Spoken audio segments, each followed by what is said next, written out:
Hello guys, and happy very rainy day. Today I'm going to show you how to make a budget gumbo. And this recipe, I got this recipe from Dollar Tree Dinners, the little girl at Dollar Tree Dinners. And I made this recipe. I made it exactly to her specifications. And it made a ginormous batch. And I don't need that much, and a lot of my viewers don't need that much. So I'm going to cut it in half for you today. So we're going to make a smaller batch, but I'm going to make it exactly the same way. So you're going to need, actually all these things that I'm using today came from the Dollar Tree. And that's the way she made it, and that's the way I made it the first time. And it was absolutely full of flavor. It was very rich, very, very good. So I'm going to do it the same way again. So what you want is morel sausage, a package of morel sausages, the hot smoked sausage. Because the hot will give it a more Creole flavor. We want the seasoning blend, which is your onion, celery, and bell pepper with parsley. This is like the Trinity right there. You're going to want a bag of frozen chopped okra or sliced okra, but my Dollar Tree doesn't carry that, but they do have this. So I'm using tomatoes, okra, and corn. And this is what I used the first time too. The only way I could get the okra. So, and it was very good. I'm going to use one smaller can of Rotel diced tomatoes. I'm going to use 2 cans of Kreider chicken. And the best thing about this is that you don't have to drain anything. We're going to use all of the juices and the, like, for example, the chicken. The water that the chicken's in is technically broth, so we want that. And you're going to need flour, vegetable or canola oil, and a Creole seasoning of some sort. And I'm using Tony Chachere's. I do have a recipe from her for homemade Creole seasoning, and I'll stick that down below so you can make your own if you want to. And I believe that is all we need. Oh yes, we're going to need some water and some chicken bouillon. So let's get started.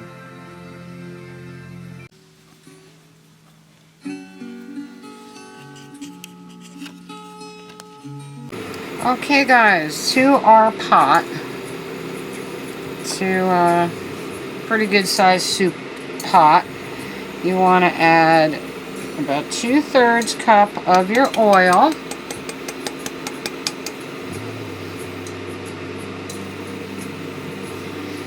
Just get that a little warm. And our 1 cup of flour. Now what you want to do is whisk. You're going to whisk and whisk and whisk and whisk until your roux is the color that you need it to be. And this could, like I said, this could take a half an hour. Sometimes it takes longer. It starts out this creamy color, this beige color. It'll turn to a peanut butter color. And then it will become this beautiful dark chocolate. But you can't stop whisking because it'll burn. And you don't want to burn it. So, one more thing I forgot to mention was we're going to use some garlic as well. So, I'm going to make this roux. And I'll come back when it's ready. I'm not going to make you sit here for a half hour with me. I will come back when it's ready.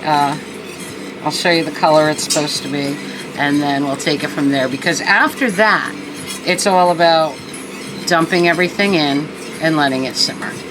So, I'll get going on the roux, and I'll be back with you when it's ready.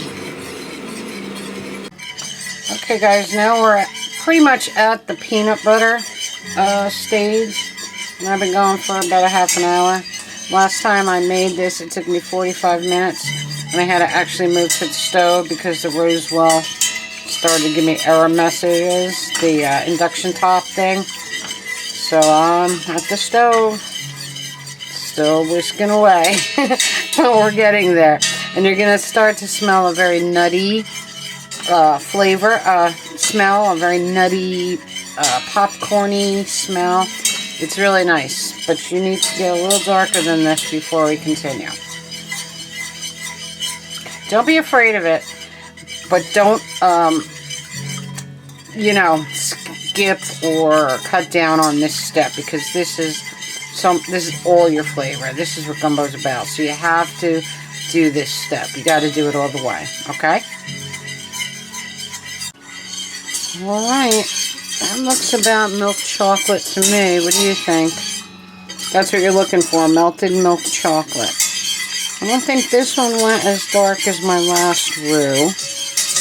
And, well, different kind of pot. I used cast iron last time. That's probably why. But that looks like melted dark chocolate to me. I mean, milk chocolate. So what we're going to do next is, now we start dumping everything in. We're going to add our seasoning blend first. Be careful with this because it's super hot in there. Stir it around. Might want to turn your heat down a little bit. Stir that around really good. Make sure you got everything in there too. Get all that goodness. Alright. Stir around. I know you probably got steamed up for a minute there. Look how good that looks. There's your seasoning blend. Whip it around a little. We're going to add a little bit of minced garlic. I put about a teaspoon in. Move that around a little bit.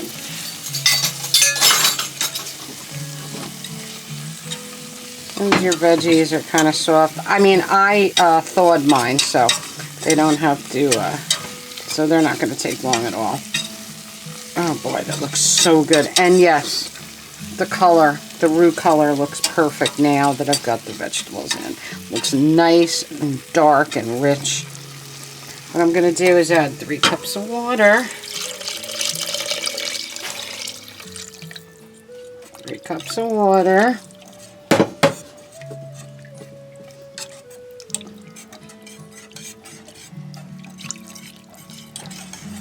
Stir it around, scrape up some of that goodness off the bottom.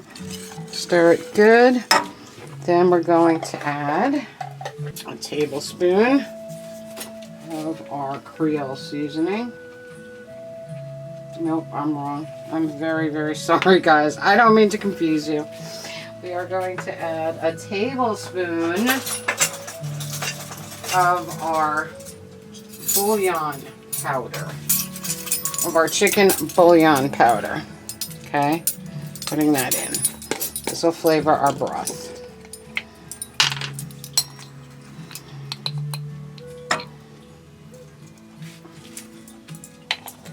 Got ahead of myself there. I'm getting excited. Alright. So I'm going to switch from my whisk to my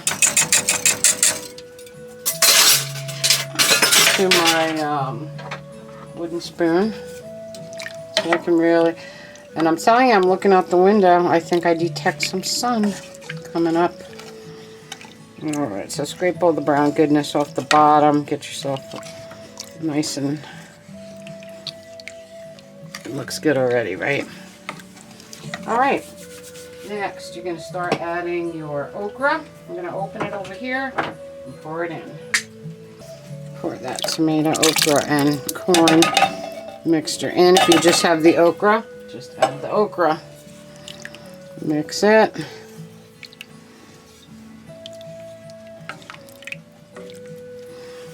Then I'm going to add my diced tomatoes. Diced tomatoes right in.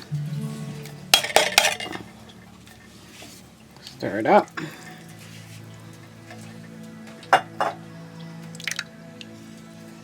Now we're going to put our Tony Chachere's in. I'm not going to put the whole tablespoon because that's what I used in the big one. I'm just going to use half.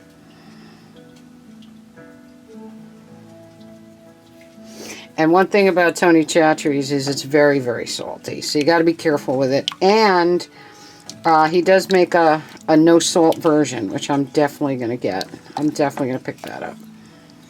So maybe a little bit more. Alright, that's it.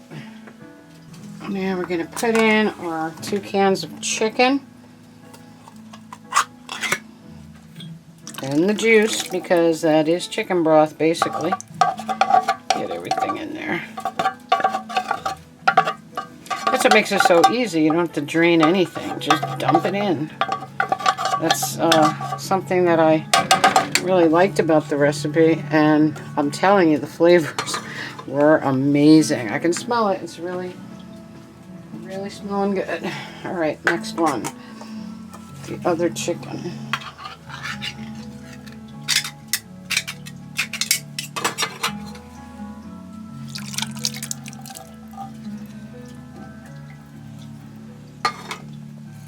Stir it up nice. Just going to take a little taste for seasoning here.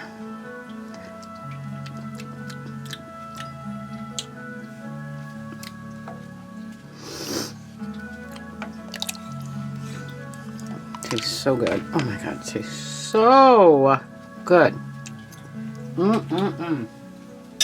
Alright, perfect. Now, last thing, last but not least, gonna add our hot sausage.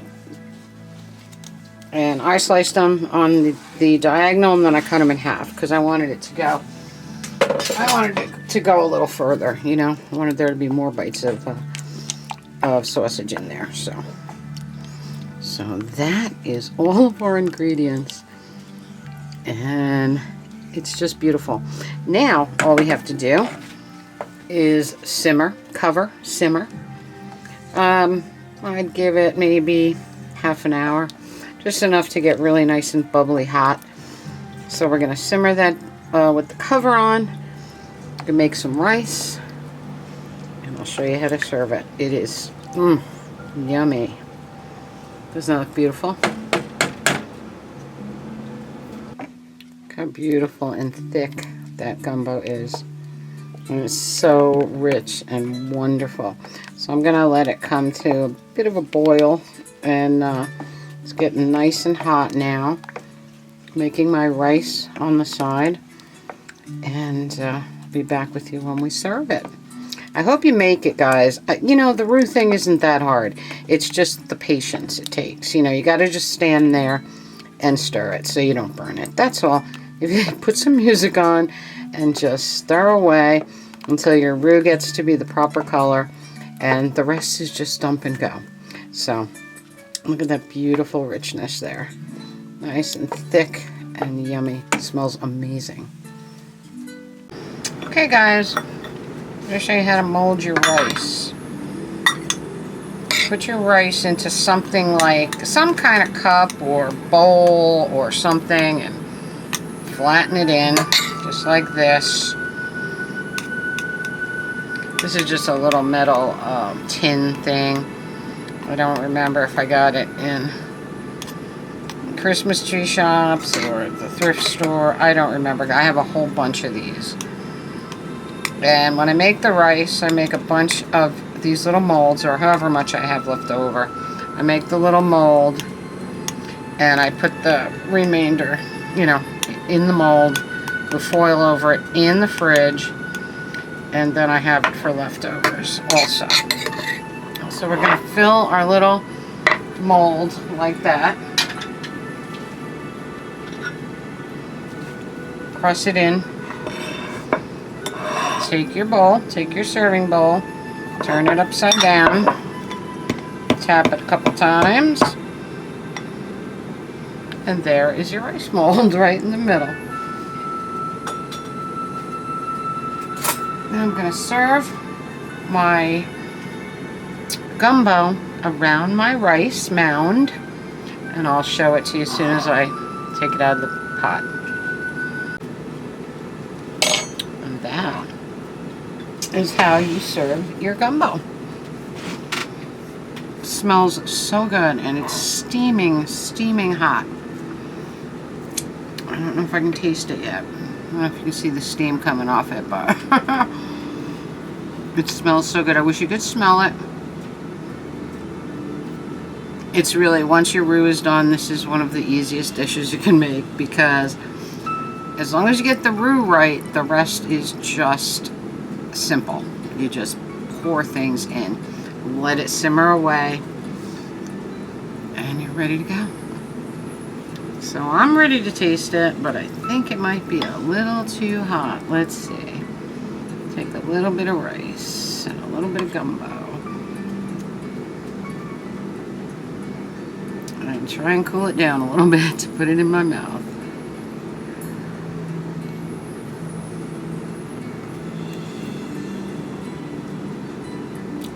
It is so delicious.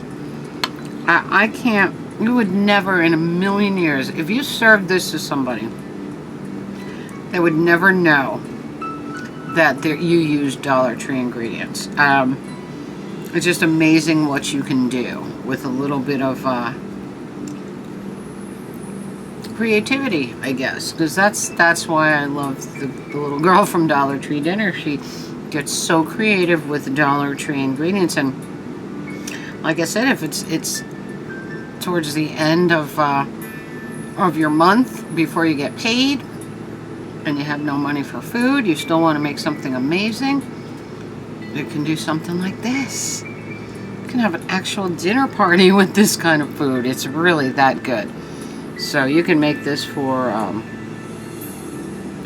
what do you call it, Mardi Gras, or any time of year. It's a great comfort food. It's a great winter warmer, and I can't tell you how rich and delicious this is.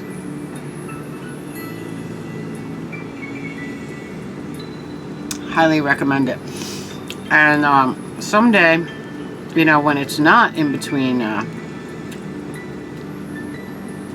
Social Security check days, I'm going to make it with real andouille sausage. But for now, the morel is great. The hot morel, delicious. And you get plenty of sausage in there. I think it's amazing. I think it's absolutely amazing. So I hope you take the time to make your roux, because the rest of it is a breeze. And you will not be disappointed with this recipe. It is so delicious. So anyway, guys, I hope you're having a magical, mystical, musical Friday. Comment, subscribe, spread that love. Tink merch below, Radio Tink podcast link below. Until next time, remember, I love each and every one of you, and I hope you try this. I hope you love it. Let me know if you do. See you next time.